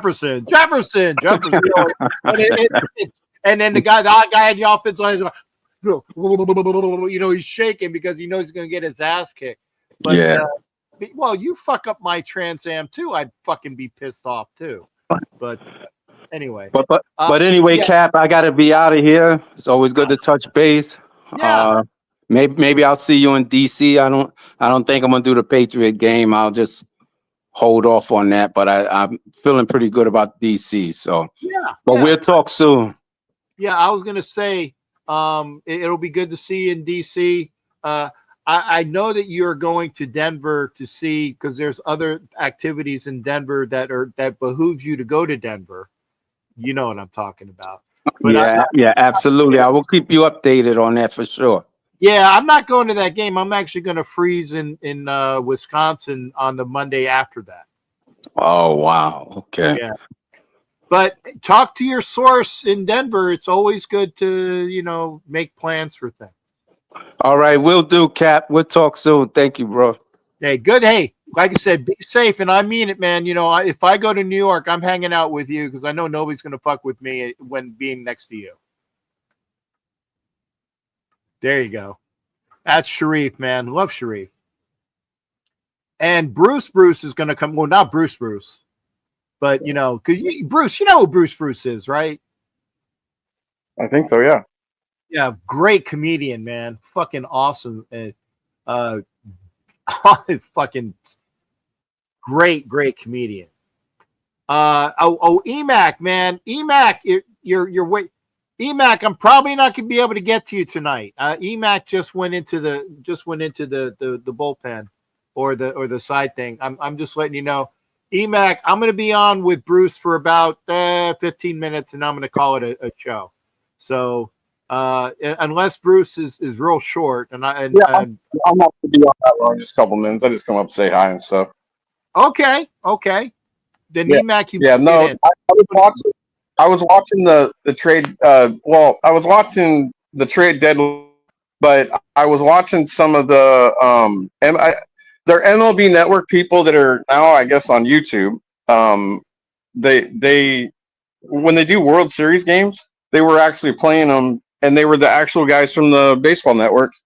And just like the football one, when I was over there, when I was over in the Philippines. I literally was watching it on YouTube from guys on the network that was doing it. So, but yeah, I was watching, and the Twins, man, they literally just dismantled their team today. Oh yeah, I know the Phillies got them, and then other people. The Twins basically got rid of everybody, other than Buxton. I think Buxton's the only player that's on that team. With a name. Buxton doesn't want to leave. Yeah, Buxton doesn't want to leave because the Dodgers were trying to pursue him, and he said, "Nope, I don't. I want to stay here. I'm not going anywhere. I don't want to leave here." And you can't blame that. He's already a guy that's proven himself, and if he doesn't want to go, you don't want to force it on the guy. I mean, I don't know. I guess I don't know. It almost reminds me of like as much crap as I used to talk about Carr and stuff saying go, like it was kind of like when he left, it was kind of sad, because then we didn't really have anybody. And I'm not saying that Carr was the perfect quarterback or anything for the Raiders. I'm just saying that I did like him, but I did give the guy a lot of grief. But that's just I'm a Raider fan, just like I'm a Dodger fan, man. Like I want my teams to win, man. But I don't know. I thought it was a pretty good day. I just don't remember. I just don't remember myself. I've been thinking all day. I just don't remember a team like this just going and dismantling everybody but the one star that they have. Now they might have somebody else. I can't remember, but I understand why they did it. I was amazed. The Phillies, the Mets, the Yankees, and the Padres literally destroyed the. I mean, that was the best I think I've seen. Today was one of the best deadlines I've seen. Even though my team just didn't do. What are you going to do? Yeah. You've already spent. You already spent so much money. Yeah. What did you expect the Dodgers to do when you have all of that money that's tied up in Ohtani and other players? I mean, yeah. But he's deferred. He's deferred the money so the Dodgers can compete. Yeah, but you still got a lot of money in a bunch of other people. So what did you really expect to do? Freddie Freeman and Mookie Betts. Yeah, exactly. So, but where are the Dodgers thin? Okay. Well, they're bullpen. They're bullpen, but this is the thing. When you tell your fan base, and we've been through this movie over and over, and I understand baseball's a long season. Guys get hurt. You have to bring up guys. You have to go down guys. Whatever. You DFA guys. But the problem I have with this, we got Blake Snell coming back on Saturday. He hasn't pitched since April. That was our big picture that we got. That everybody. And I'm not trying to like talk down on the guy, but the guy's 32 years old, man. The guy was dealing with some serious injuries, and I don't care how it is. When you start getting in your upper 30s, you are old in sports. Yeah. I'm sorry, Deborah, because I had to laugh. It's like the guy's 32 years old. He's fucking old as fuck. And I'm like, no, it was just Bruce. I know you didn't mean. I giggled because like fuck, I'm not quite twice as old as Blake Snell. But I'm 20. But I'm talking as a professional sports guy. When they're up there in their late 30s, and yeah, that's not old. I mean, you're right. Yeah. Could you imagine a guy that's well, I know the last guy that I remember was 50 years old was Jamie Moyer. He pitched with the Colorado Rockies and he gave up like 12 runs. Now I know I couldn't. I'm not going to complain about players. But the thing is, I know that I'm 46. I couldn't throw a fastball faster than maybe, I couldn't even throw 70 miles an hour, I don't think. Right. Now, when I was 20, I could, but I can't do that now. I'd end up hurting myself. But I'm just saying. And yeah, you're right. It's not old, but a guy that pitches and pitches and pitches and has been pitching and making money, and he hasn't pitched since April is a little bothering to me. Yeah. And maybe I'm worried about something that could be, I hope not. But when you tell me, Captain Jack, that we're just going to rely on our guys that are injured to come back to go through the thing. Well, for one reason, the Dodgers, they've been getting their butts kicked lately. They just won a series, the first series since the All-Star break against the Reds. The Reds came back and literally kicked our butt. Mm-hmm. But I'm just saying, would you be okay with that with the Phillies if they just said the guy says, well, we'll get a couple cheap guys to bring in. We're going to wait for Harper to get back. Yeah, and Blake Snell wasn't cheap. And you know what? I forgot. I forgot that the Dodgers signed Blake Snell. I forgot that the Dodgers signed Blake. for Gates, Tanner Scott, $72 million Tanner Scott, and this guy, this guy was troubling us last year in the playoffs with the Padres. Yeah, he was coming out throwing bullets, and then it's like he comes here and he was doing good. Not saying that, but the guy throws so damn hard, he ended up hurting himself. yeah, And I get it; it's just cramps and this and that and groin pains, but I'm talking about guys that haven't played. Like you expect these guys just to pick up and just like that in October and pick up just like that. It doesn't work that way. no, and I We've tell already you, been down before. Lost. right? We lost several times. Yeah, and I will say this: if you're counting on Tyler Glass now, no, Tyler Glass. I never looked that. I never trade. Broke. Tyler Glass now is broke, and he has all the potential in the world, but he is broke, and he continues to be broke. Blake Snell is at least better than Tyler Glass now, in the fact that when healthy, and those are the big caveats, when healthy, he will help your team. But, and again, I forgot that he was even a Dodger because he hasn't played this year. And you're going to insert him starting in August. And if you think, I think you're going to have to put him on like a pitch count, like in like, was it spring training? That fucker needs to be on like a three inning pitch count, right? He throws for 3 innings, and then maybe the next game he goes 3.5, and you're going to have to baby his ass. You're going to have to baby his ass. You got 2 months season, yeah. And by the way, months. I saw you, yeah. Satchel Paige and Nolan Ryan, was in his high 40s, throwing 103. You don't see that anymore, and I agree with you on Satchel Paige.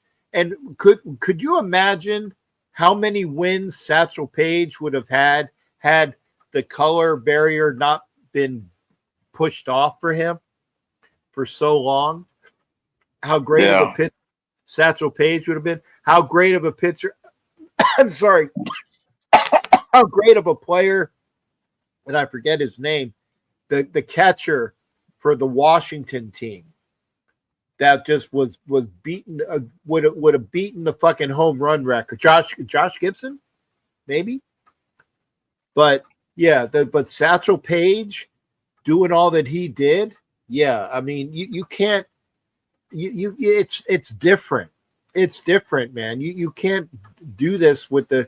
And the other thing is the kids nowadays they start out younger and they have fucking Tommy John surgery at the age of 15. Because they throw too hard and they throw the curveball young age, which is stupid. But yeah, if you're talking relying on Blake Snell, I would say I don't know. And here's the other problem. I'm getting sick and tired of Ohtani pitching and hitting. The guy should be hitting. Okay, nothing. Yeah. Listen. He's a great player. He's probably the best player. The guy should not be pitching, okay? He's not a Cy Young Award winner. He is a bat.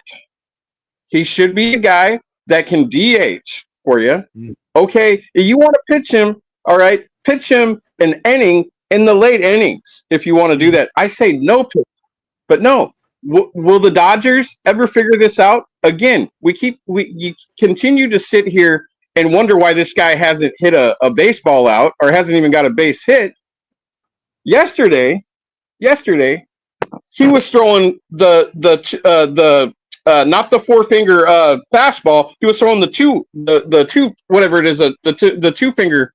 He kept going and kept going. He ended up walking guys in until they finally brought him out. But then he came back up. And I was sitting there thinking, this guy's been 0 for 6, I believe it is. He hasn't hit. He's struck out all 6 times. And I'm sitting there thinking, you know what? People are bringing this up that are actual baseball people that have been doing it a long time, and they're right. Why are we doing this to this guy? You just paid this guy $700 million. Are you going to throw his arm out again? Mm-hmm. Then we don't have him to hit. And so listen. You know what? I just look at it like this: we got a team. If they gel, you get in the playoffs. Anybody can win. They did it last year. But the problem that the Dodgers are going to have is if you face the Phillies, if you face the Mets, or if you face even what is it, Milwaukee, or and the Padres. But I'm talking about like the three that really exploded today for and it's one of those things where we keep asking. I asked Alano Rizzo today, why are we continuing to if the Dodgers are so smart about these prospects, how come we're not putting them up onto the roster? What are we doing? And she's a nice lady. I have nothing bad to say about her. But when she told me this BS and they're trying to get me to this Brock Stewart, which pitched with us, and he wasn't worth a damn. Okay, and he goes to Minnesota. He becomes a bullpen guy. All of a sudden, he's good. Well, you know what? If this guy gets rocked and we don't win the World Series, I'm going to tell this just like I tell anybody. All right. And I would do this if the Raiders went all in like they're doing. If they don't make it to the damn Super, and I'm not talking this year, but if we don't make it to the Super Bowl, when you continuously keep buying and buying and buying, you don't make it to the Super Bowl. Guess what? It's on your damn front office that's not doing their job. And I'm going to tell people, and people are going to get mad at me. I know. And I'll probably lose friends maybe. But you know what? I'm tired of telling you. Start using your prospects in your damn system or get rid of them. I agree. Darth D, good to see you over here on Instagram. Come on over to YouTube. If you're over there on Instagram, thank you. Come on over to YouTube. And if you're on X, I'm happy. I don't know if you see anything, so I'll have to check back for a thing. EMAC, I'm not going to be able to get tonight. Yeah, because we're up on time. EMAC, I'm not going to be able to get you in tonight. Because I'm gonna let Bruce in and then. Man. But yeah, good to see Darth D over here as well. I'm about ready to close out, but Bruce, I wanted to have you. Like I said, if the Dodgers, and I agree with you, Shohei Ohtani is a wonderful hitter. Okay, haven't seen this much natural hitting ability. Okay. But like Ichiro Suzuki, somebody that can hit. The only thing is Ohtani can fucking power. Suzuki was almost purely a hits guy. He didn't have a lot of power. It's like Tony Gwynn, great guy for hitting. And Ohtani can hit, and he can hit with power. But you're stupid, and you said this, Bruce. You're stupid if you're thinking that we're going to throw him out on the mound. Why? Again, thank you there, Ken Griffey. Sean Kelly says Ken Griffey. But yeah, you got the great hitter that can hit for power. And then, I've met, maybe Sean, because I've met Gary Sheffield and he's a fucking ass twat. Personally, I hold it against him, but yeah, he's a fucktard. But anyway, hitter. But why are you using Ohtani on the mound? And again, if you think that you're going to have to go through all of these players, all these pitchers, right? And you let Flaherty go, which was stupid. You let Flaherty go back to the Tigers. You have Snell. Matt Snell was the fucking fullback. What's Snell's first name? Tyler Glasnow, Snell. We got Kershaw. Yamamoto, best pitcher, but I'm just saying. Yamamoto's the pitcher. He's the pitcher. Yeah. You leave Yamamoto as a pitcher. You don't use him as a damn hitter. It's not that the guy's a pitcher. I get it. You want to do this Babe Ruth type crap. Okay, good. You've shown it. You've done it. Now you can just start hitting. Let's use the guy for the money that he's worth, and that's cracking home runs. Because every at bat, this guy comes up, that pitcher, he literally could could be gone yard, and you're wasting the guy. He was hurt. Hey, Emac, And another time, Emac. Go ahead, Bruce. if he gets hurt again, what are you gonna do? What are you gonna do if this guy gets hurt? If this guy gets hurt, your $700 million player is no longer in your lineup to even help you score a run. Yeah. Hey, Bruce, I need to cut it. Thanks. Hey, Bruce, you take Bye-bye. care of yourself. We'll see ya. Raider boy Ron, thank you for being in. You take care, Bruce. I'm about we're at 2 hours. I got to get this. And see, all you guys come in late. I know you're West Coast type thing. Chewy, you're not West Coast, are you? I like to try to keep them to 2 hours because then I can cut them up for shit that I can get in and show people. But we will have a show next Friday after the Raider game. Next Friday, we're going to have Tom on again, talking about good stuff. Blake Snell, thank you. Yeah, I said Matt Snell. I was going back to Super Bowl III. Stupid me. But yeah, if you think that Blake Snell and fucking the other kid that always gets fucking injured are gonna be great for you, I know Ed's a Dodgers fan.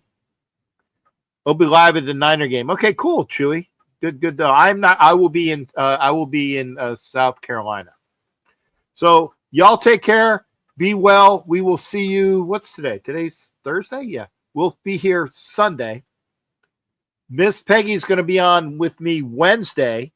So Sunday and Wednesday, and then Friday. Well, we have Wednesday, Thursday for the show Thursday, and Friday, next Friday, 9 o'clock next Friday, Eastern. That's, 9 o'clock next Friday, Ron. But we'll do a show on Sunday at 9 o'clock Eastern. We'll do a show on Wednesday, probably 9 o'clock with Miss Peggy.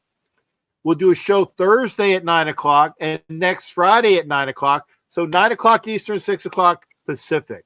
Okay. I got to bust out. I got less than a minute. Take care, everybody. Always a pleasure. We'll see you for the next show. Yarg! Raiders, baby. Can't